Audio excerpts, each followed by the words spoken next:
Today we'll focus on how microbes help humans in everyday life, from food and fuel to waste treatment. Understanding these processes connects tiny biochemical reactions to large scale benefits. So we'll walk through fermentation, metabolic pathways, biogas production, and sewage treatment to see how microbes are put to work. Fermentation is a controlled, oxygen limited process where yeast, especially Saccharomyces cerevisiae, converts a sugar solution into alcohol and carbon dioxide. In a fermentation vessel temperature, sugar concentration and the escape of CO2 are all managed so yeast produces the desired alcohol yield while maintaining cell health. At the biochemical level, glucose is broken down to pyruvic acid during glycolysis, producing NADH along the way. For cells to keep glycolysis running, they must reoxidize NADH back to NAD+, and fermentation pathways do exactly that, converting pyruvate into products like ethanol plus CO2 or into other compounds depending on the organism and process. These pathways are the basis for many food and chemical products such as Swiss and cheddar cheeses, wine, vinegar, and even microbial production of solvents like acetone and butanol, used in things like nail polish remover. Microbial energy can be harnessed beyond food. The gases and byproducts of microbial metabolism become usable fuels and resources. When microbes break down organic waste under the right conditions, they release methane rich biogas that can power stoves or generators. And the leftover slurry is a valuable soil amendment, closing nutrient loops at the household and community level. A biogas plant captures that potential through anaerobic digestion.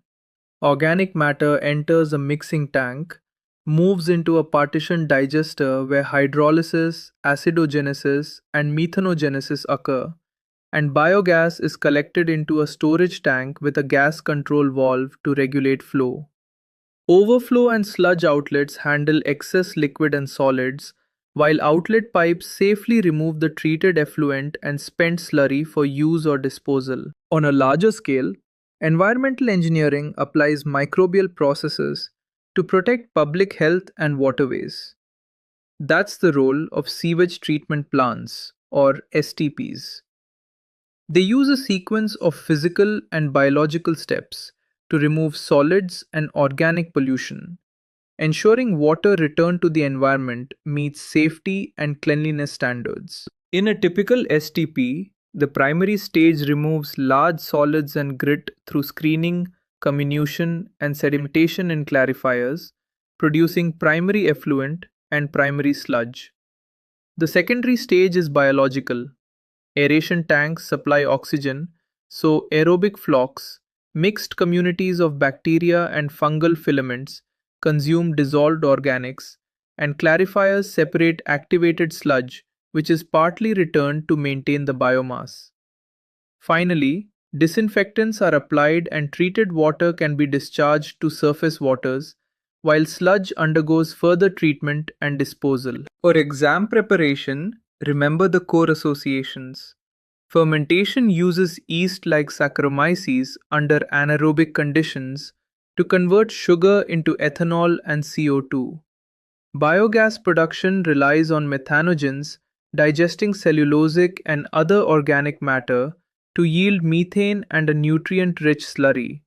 And sewage treatment depends on aerobic microbial flocks to reduce biochemical oxygen demand, producing cleaner water and activated sludge. That's it for today. Learn smarter with EduRev. Notes, test, and practice in one app. Download EduRev now on Play Store and iOS App Store and keep learning every day.